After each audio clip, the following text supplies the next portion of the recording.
fabled heat, where magic meets desire. Subscribe to ignite the fantasy. The Hall of Echoes tasted of ash and regret, the air thick with the ghosts of broken oaths. My boots struck the black quartz, each step a deliberate challenge in the oppressive silence. A metallic tang like old blood clung to the back of my throat, mingling with the ozone of raw magic. Shadows wrapped around me like a second skin, a delicious chill tracing my spine, while a low heat rose from my core, matching the pulse of the hall. Elder Lorien stood bathed in fractured moonlight spilling through stained glass, silver hair a stark contrast to the darkness. His eyes, obsidian pools, locked onto mine, knowing and dangerous. A shiver traced my spine, not from fear but from a primal awareness. The air between us crackled with unseen energy, and I could feel the heat of his breath on my cheek, the faint scent of sandalwood and iron lingering on his skin. I clenched the reliquary, its cool obsidian grounding me against the rising tide of desire. The artifact throbbed, a dark pulse mirroring my frantic heartbeat. A spark of electricity arced between us, igniting a fire deep within my core, sending a wave of heat through my chest that made my ribs ache. "You hesitate, Kale," Lorien's voice rumbled, vibrating through the chamber, a dark invitation that sent a tremor through my body. "You cling to morality while the Warrens suffer." His words dripped with accusation and challenge, each syllable a caress that both tormented and thrilled me. Anger flared, but beneath it a strange, unwelcome longing surged, pulling me toward the edge of surrender. I could feel his hand, calloused, warm, brush the back of my neck, the contact sending a shiver of fire down my throat. My own hand, trembling, reached for his, the contact electric, the heat between us building to a pressure that threatened to explode. In that moment the hall seemed to pulse with our shared yearning, the darkness around us alive with the promise of a world reshaped by our forbidden desire.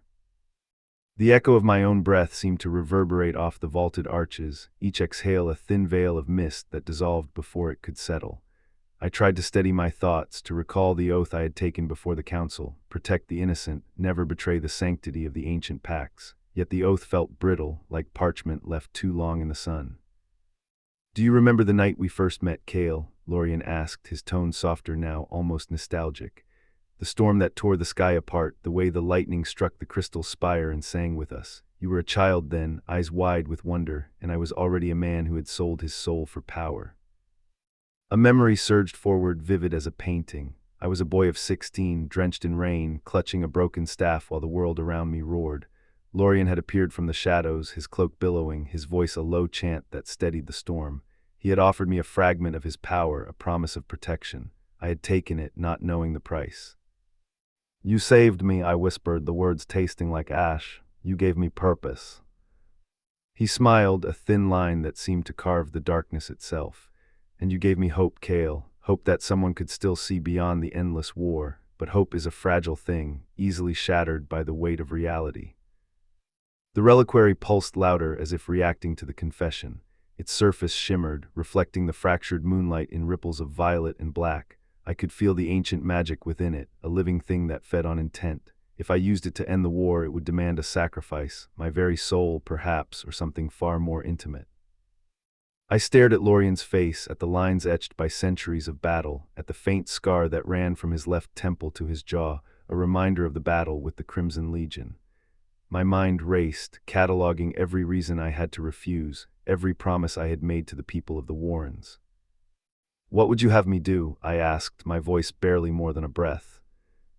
He stepped closer, the distance between us shrinking to a breath's length. The scent of sandalwood grew stronger, mingling with the iron tang of his blood, a reminder that he was still mortal, still vulnerable. "I would have you trust me," he said, his hand now resting lightly on my chest, the calluses digging into my skin.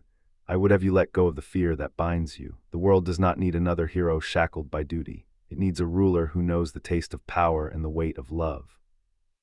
A surge of heat rushed through my veins, hotter than the furnace of the hall itself. I could feel my heart hammering against my ribs, each beat a drum announcing a battle I had never chosen. The hall seemed to lean in, the stone walls breathing with us, the echoes of past betrayals whispering in a language older than any tongue. I closed my eyes, letting the sensations wash over me. The cold of the quartz under my boots, the metallic taste on my tongue, the warmth of Lorien's hand, each element anchored me to the present, yet pulled me toward an abyss I could not name. "If I give you the reliquary," I said, opening my eyes, "the war will end. The Warrens will be free from the bloodshed, but at what cost?" Lorien's gaze softened, his eyes reflecting a galaxy of stars that seemed to swirl within them. The cost is yours to decide, Kale. But know this, the world will not remember the man who clung to his principles while his people burned. It will remember the one who dared to love in the midst of chaos. A laugh low and bitter escaped my lips. Love in a place like this. He pressed his forehead against mine, the heat of his skin searing into my cheek. Not love as the poets write, not the soft, fleeting affection of a summer night. This is a love forged in fire, tempered by steel and bound by blood. It is a love that will change the very fabric of our existence. The reliquary vibrated, a low hum that resonated through my bones. I could feel the ancient runes on its surface shifting, as if alive, as if urging me forward. My mind flickered between images, the faces of the children in the warrens, their eyes wide with hope, the faces of the soldiers I had once commanded, their armor stained with the blood of strangers, Lorien's face, both mentor and lover, a paradox I could no longer deny. What if I refuse? I asked, the question hanging like a blade. He pulled back just enough to see the conflict etched across my features. Then the hall will claim you as it has claimed countless others. The echoes will swallow your name, and the world will continue its endless cycle of suffering. A cold wind swept through the hall, stirring the ash that settled on the floor. It whispered of forgotten names, of promises broken and kept. I felt a tear slip down my cheek, hot against the cold stone, and I wondered if it was grief or relief. Tell me, I whispered, what would you become if we succeeded? Lorien's smile widened, a flash of teeth that caught the moonlight.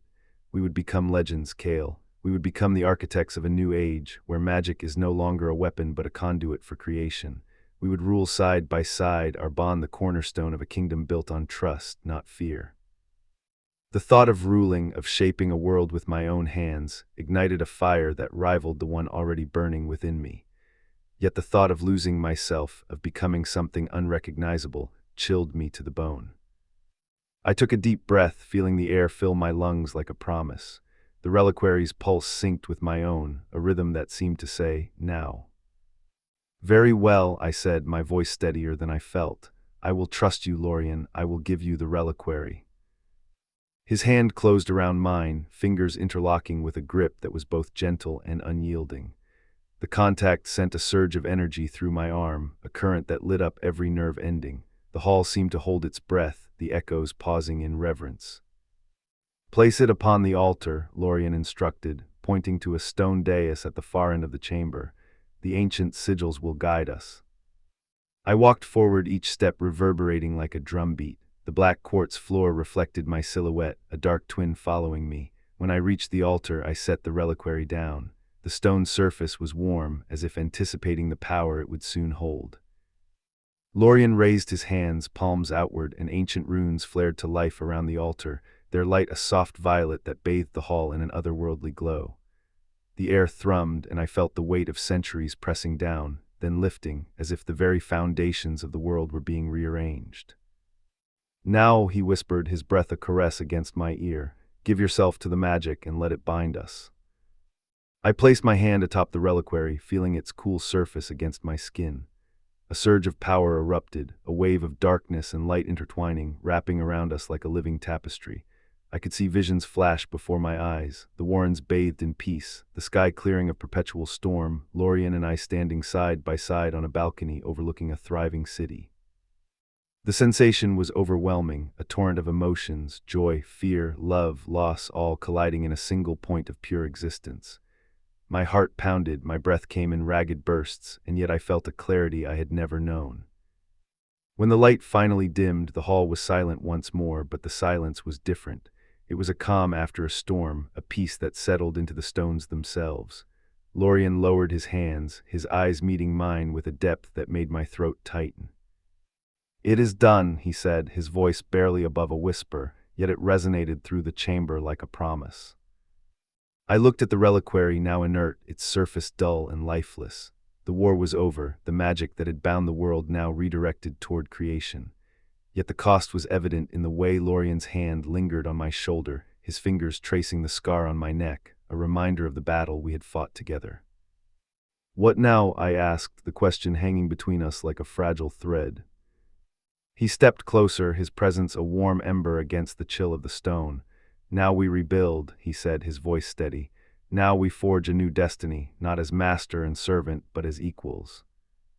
A smile tugged at the corners of my mouth, genuine and unburdened. For the first time in years, I felt hope not as a distant dream, but as a tangible reality. Then let us begin, I replied, taking his hand fully, feeling the calluses, the warmth, the promise of a future we would shape together. The Hall of Echoes seemed to exhale, the ash and regret lifting like a veil, revealing a corridor bathed in soft, golden light. We walked side by side, the weight of the past behind us, the promise of tomorrow ahead. The echoes of our footsteps blended with the faint hum of the reliquary's lingering magic, a reminder that love, in its most forbidden form, could indeed reshape a world.